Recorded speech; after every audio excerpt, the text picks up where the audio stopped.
साथो जय भीम। मैं हूं पराग महेंद्र। आप देखना शुरू कर चुके हैं नेशनल चौपाल। उन तमाम खबरों को लेकर आपके बीच हाजिर हो चुका हूं जिन खबरों को इस देश का मनुवादी जातिवादी मीडिया साझा नहीं करता।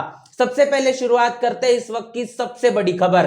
बता दें कि आजाद समाज पार्टी के राष्ट्रीय अध्यक्ष चंद्रशेखर आजाद, इनकी गिरफ्तारी हो चुकी है। इसके पीछे की वजह बता दें कि चंद्रशेखर आजाद उस पीड़ित परिवार से मुलाकात करने के लिए जा रहा था जिस पीड़ित परिवार को बीते दिन कौशाम्बी में 8 वर्ष की दलित समाज से ताल्लुकात रखने वाली बच्ची के साथ जो जघन्य अपराध हुआ, जिसके साथ अन्य अत्याचार किया गया, इस मसले को लेकर तमाम राजनीतिक पार्टियों के जरिए भी अपनी गतिविधि देखने को मिली। चंद्रशेखर आजाद और आजाद समाज पार्टी का इस मामले पर यह कहना है कि उत्तर प्रदेश के जनपद कौशाम्बी के सैनी थाना क्षेत्र में 8 वर्षीय जो मासूम बच्ची के मामले में आरोपी के पक्ष में लगातार प्रशासन के जरिए जो लीपापोती की जा रही है, पीड़ित परिवार पर भी मुकदमा दर्ज कराने का अन्यायपूर्ण काम किया गया है। इस पूरी कार्रवाई के खिलाफ आवाज उठाने के लिए आज प्रयागराज के एयरपोर्ट पर चंद्रशेखर आजाद ये पहुंचते हैं, लेकिन पुलिस उन्हें गिरफ्तार कर लेती है। गिरफ्तार होने के बाद सर्किट हाउस प्रयागराज में इसके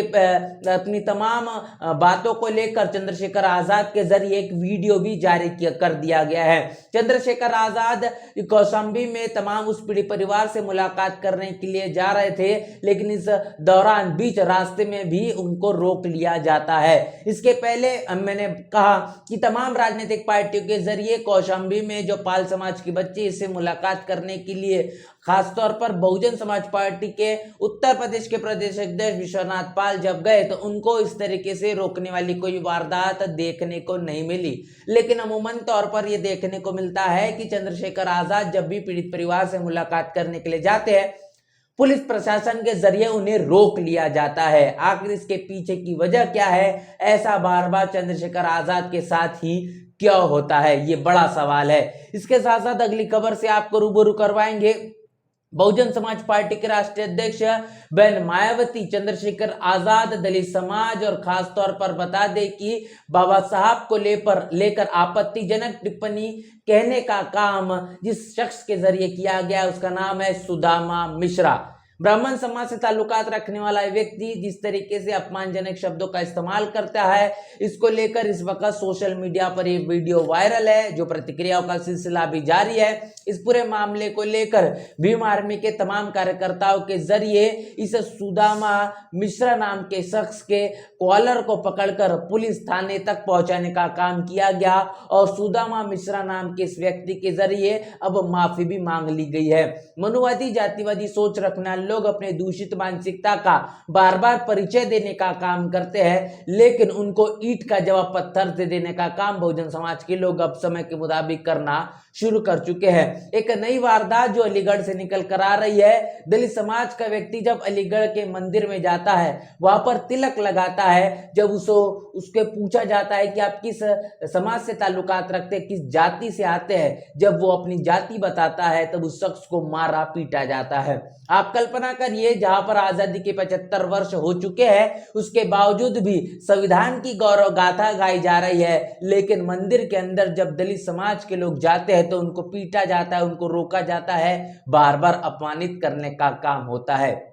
एक तौर पर जहां पर समता, स्वतंत्रता, बंधुता और न्याय की बात करते हुए भारतीय जनता पार्टी के तमाम नेता नजर आते हैं, लेकिन जिन प्रदेशों में भारतीय जनता पार्टी की सरकार है, खासतौर पर उन तमाम प्रदेशों में दलितों और आदिवासियों के लिए जीना ये कब्रगाह बन चुका है। लगातार ये वारदातें रुकने थमने का नाम नहीं ले रही और ऐसे ही वारदात अब अलीगढ़ में देखी गई है। लेकिन आपने ये भी देखा कि जिस तरीके से उत्तर प्रदेश के इटावा में यादव समाज के व्यक्ति के सर मुंडवा कर उसे किस तरीके से अपमानित किया गया, यहाँ तक के उसे नाक रगड़वाने के लिए और उस पर कहीं न कहीं पेशाब का छिड़काव भी किया गया है। इस तरीके की इस जघन्य अपराध को लेकर लगातार प्रतिक्रियाओं का जो सिलसिला जारी है और ये मामला समय के मुताबिक काफी ज्यादा तेजी से बढ़ता हुआ नजर आ रहा है। इसी तमाम मसले को लेकर अब ये एक बोर्ड सोशल मीडिया पर काफी ज्यादा वायरल है, जो गांव के सबसे शुरुआत में लगाया गया है, जिस बोर्ड में लिखा गया है कि इस गांव में ब्राह्मणों को पूजा करना सख्त मना है, पकड़े जाने पर दंड की भाग होंगे, तो दंड के भागी होंगे। तो आप समझ पा रहे हैं कि ब्राह्मणों के जरिए जिस तरीके से यादव समाज के व्यक्ति को, मुकुटमणि यादव को अपमानित किया गया, उसके सर को मुंडवाया गया, उसके बालों को मुंडवाया गया है, यहाँ तक कि उसको नाक रगड़वाया गया है और महिला के पेशाब से उसे शुद्ध करने का जो काम किया गया है, इस पूरे किए गए अपमानित कृत्य के बाद यादव समाज अब समय के चलते अपना विरोध करना शुरू कर चुका है और ब्राह्मणों के खिलाफत करते हुए अब वो रास्तों पर एक ऐसे नए नए बोर्डों को भी लगाकर अपना विरोध दर्ज करना शुरू कर चुका है और ये बोर्ड इस वक्त सबसे ज्यादा वायरल है। इसके साथ साथ आप ये देख पा रहे हैं कि महाबोधि महाविहार मुक्ति आंदोलन लंबे समय से जारी है। 12 फरवरी से ये मामला जिस तरीके से तमाम बौद्ध भिक्षुओं के जरिए राष्ट्रीय और अंतर्राष्ट्रीय स्तर पर पहुंचाया गया है, इस मसले को लेकर बिहार की जो नीतीश कुमार की सरकार है, इसके कानों में किसी भी तरीके से जूरे नहीं रेंग रही, सकारात्मक तौर पर कोई संज्ञान नहीं लिया जा रहा। इस मामले को लेकर बता दें कि भंते सुमित रतन, इनके जरिए पटना में एक बड़ा अधिवेशन बुलाया गया और जिस तरीके से महाबोधि महाविहार मुक्ति आंदोलन को लेकर क्या कुछ बहुजन समाज की भूमिका होनी चाहिए, इसको लेकर भी तमाम बातें कही गई है।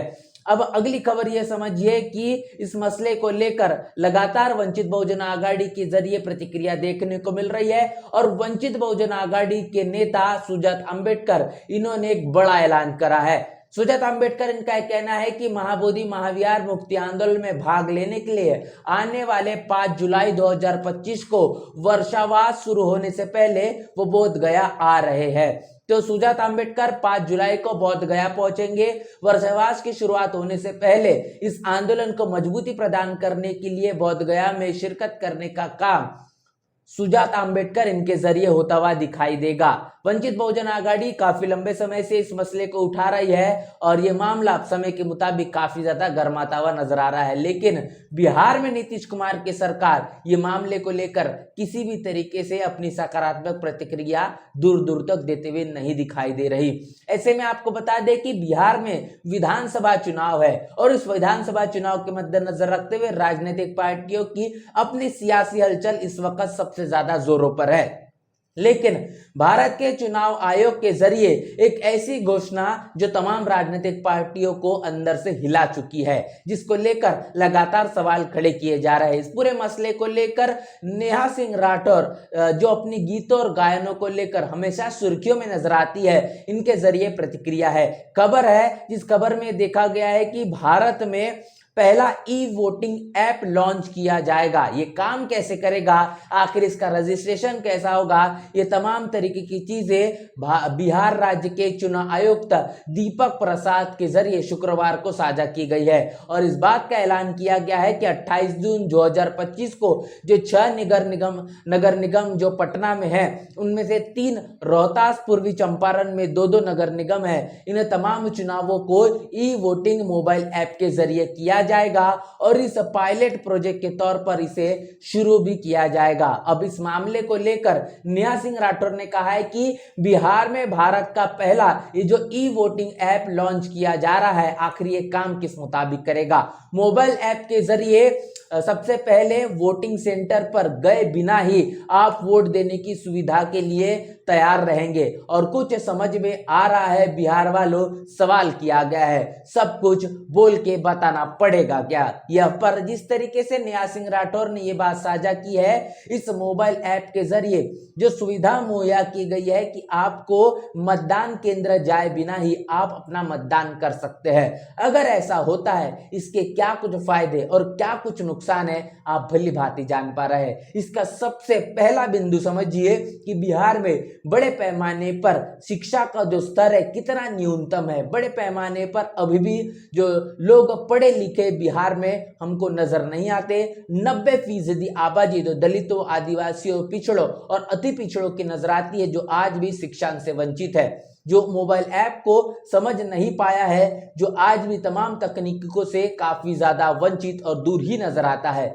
लेकिन अब इस ऐप के जरिए जिस तरीके से चुनाव आयोग के माध्यम से ये फैसला लिया गया है। इससे कितना दलितों, आदिवासी और पिछड़ों को फायदा होगा या फिर ये वोटों से वंचित रह पाएंगे, ये आप आसानी से अब तक समझ चुके होंगे। इन तमाम बड़ी खबरों को लेकर आपकी क्या राय है, जो इस देश का मनुवादी जातिवादी मीडिया आपके साथ साझा नहीं करता, इसको लेकर आप क्या सोच रहे हैं, लिखकर कमेंट बॉक्स में हमें जरूर करें।